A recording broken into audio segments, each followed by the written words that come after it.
Já parou para pensar o que você é? Essa voz na sua cabeça, as cores que você vê, o gosto do seu café, de onde vem tudo isso? Por séculos, os filósofos debateram essa questão. Descartes, por exemplo, acreditava que a mente e o corpo eram duas coisas completamente diferentes.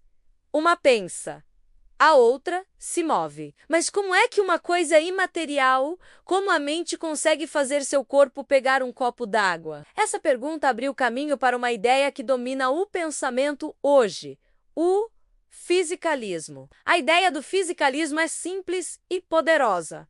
Tudo o que existe é físico. Sua mente, seus pensamentos, suas emoções não seriam nada mais do que processos acontecendo no seu cérebro. A dor que você sente ao bater o dedinho na quina do móvel seria, em última análise, a ativação de certas fibras nervosas e áreas cerebrais. Essa é a chamada teoria da identidade mente-cérebro. Parece uma solução elegante, né? Une a mente à ciência e nos livra do fantasma na máquina. Só que essa teoria, ela tem um problema sério, que a gente chama de múltipla realizabilidade. Pensa comigo. Será que a dor precisa necessariamente de um cérebro humano para existir? E se um polvo com um sistema nervoso totalmente diferente também sente dor? E se um dia a gente criar um robô super avançado que diz sentir dor? Se o estado mental, dor, pode existir em diferentes tipos de hardware, cérebros humanos, de polvos ou de silício. Então, ele não pode ser idêntico a um estado específico do cérebro humano. Essa crítica deu origem ao funcionalismo, que diz que o importante não é do que a mente é feita, mas o que ela faz. Um estado mental é definido por suas causas e efeitos. A dor é aquilo que é causado por um dano no corpo e que te faz gritar, se afastar e aprender a evitar aquela situação no futuro. Não importa se quem sente é você ou um androide, mas mesmo o funcionalismo deixa uma pergunta no ar. Por que existe a sensação de sentir? E é aqui que a coisa fica realmente complicada. O filósofo David Chalmers chamou isso de o problema difícil da consciência. Os problemas fáceis, segundo ele, são explicar como o cérebro processa informações, controla o comportamento, foca a atenção. A ciência está avançando muito nisso. O problema difícil é outro. Por que toda essa computação cerebral vem acompanhada de uma experiência subjetiva? Porque o processamento de ondas de luz com 650 nanômetros de comprimento gera a experiência de vermelho. Essas qualidades da experiência, como é sentir, ver ou ouvir algo, são o que chamamos de qualia. Para ilustrar isso, imagine uma neurocientista genial chamada Mary.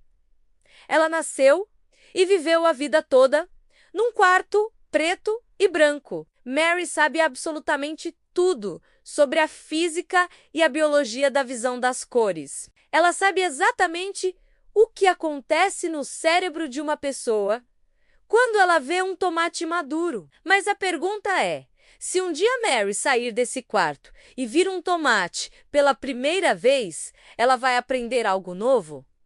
A maioria de nós diria que sim. Ela finalmente saberia como é ver o vermelho. Isso sugere que a experiência subjetiva, o qualia, é um tipo de conhecimento que não pode ser totalmente reduzido a fatos físicos. A experiência em primeira pessoa parece ser algo a mais. Os fisicalistas, claro, não jogaram a toalha. Alguns argumentam que Mary não aprende um fato novo sobre o mundo, mas adquire uma nova habilidade. A habilidade de imaginar, lembrar e reconhecer o vermelho. Outros dizem que a dificuldade é só um limite da nossa linguagem e dos nossos conceitos. A experiência e o processo cerebral seriam a mesma coisa, mas a gente tem duas maneiras muito diferentes de acessar e descrever essa única realidade. Uma pela ciência, em terceira pessoa, e outra pela vivência, em primeira pessoa. A lacuna seria explicativa, não real. E tem uma outra ideia bem radical, chamada panpsiquismo. E se a consciência não surge do nada em cérebros complexos? E se, na verdade, a matéria mais fundamental do universo já tiver alguma propriedade proto-mental, uma forma ultra simples de experiência? Um elétron não pensa, claro, mas talvez ele tenha um pingo de algo que, quando combinado de forma muito complexa em um cérebro, dá origem à consciência rica que nós temos. O panpsiquismo não diz que as pedras pensam, mas que os ingredientes básicos da mente estão espalhados por todo o universo. É uma tentativa de evitar que a consciência apareça como um milagre inexplicável. Enquanto os filósofos debatem, os cientistas buscam respostas no laboratório. Existem teorias científicas fascinantes sobre a consciência. A teoria do espaço global de trabalho, por exemplo, sugere que a consciência é como um palco iluminado no teatro da mente. Várias informações competem nos bastidores, e aquela que consegue chegar ao espaço global é transmitida para toda a plateia de processos cognitivos. É por isso que você só tem consciência de uma pequena fração do que seu cérebro está fazendo a cada segundo. A informação que se torna consciente é a que fica disponível para a linguagem, a memória e o planejamento. Outra teoria famosa é a teoria da informação integrada. Ela propõe que a consciência é uma medida da capacidade de um sistema de integrar informação. Um sistema é consciente se suas partes estão conectadas de tal forma que o todo é mais do que a soma das partes. A teoria até propõe uma medida matemática para isso, chamada phi. Quanto maior o phi de um sistema, mais consciente ele seria. Essa teoria sugere que a consciência não é uma coisa de sim ou não, mas um contínuo, e poderia existir em vários graus, em diferentes sistemas, até mesmo em sistemas não biológicos. Mas, mesmo com todo o avanço, muitos filósofos diriam que essas teorias ainda explicam as funções associadas à consciência, mas não a experiência subjetiva em si. Elas descrevem o palco, mas não explicam por que as luzes acesas geram o sentimento de estar ali. A busca pelos correlatos neurais da consciência é um exemplo disso. Os cientistas estão mapeando quais padrões de atividade cerebral estão sempre presentes quando temos uma determinada experiência consciente. Encontrar esses correlatos é um passo gigantesco,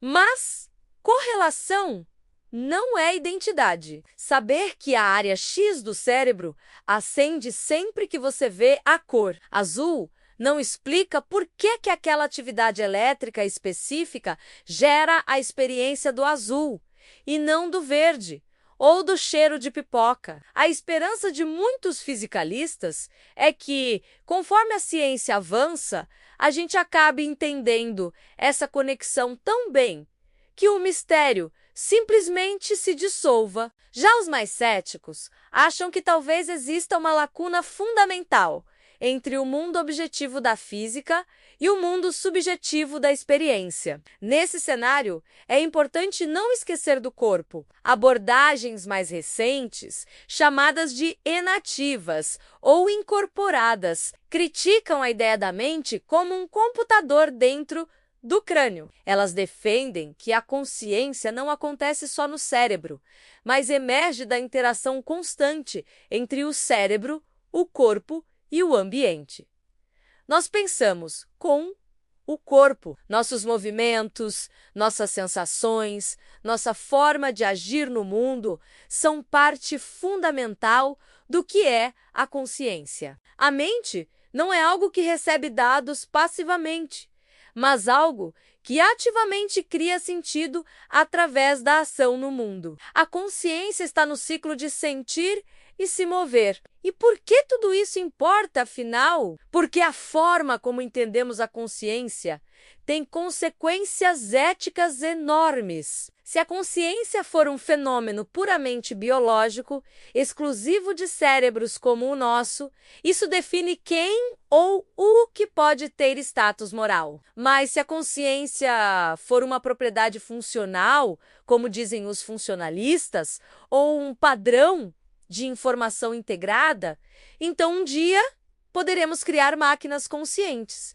E aí, uma inteligência artificial consciente teria direitos? Ela poderia sentir dor ou sofrimento? Como deveríamos tratar esses seres? A incerteza que a gente tem hoje sobre a natureza da consciência nos obriga a ter muita cautela com o desenvolvimento de tecnologias de inteligência artificial e biotecnologia. No fim das contas, o problema mente-corpo é um quebra-cabeça gigante. O fisicalismo nos deu ferramentas poderosas e se alinha com tudo o que aprendemos com a ciência, mas ainda esbarra na muralha da experiência subjetiva. Talvez a resposta não seja escolher um lado, mas construir pontes. Precisamos da ciência para mapear os mecanismos do cérebro, mas também precisamos da filosofia e da análise da experiência em primeira pessoa para saber o que estamos tentando explicar. O objetivo não é reduzir a riqueza da nossa vida mental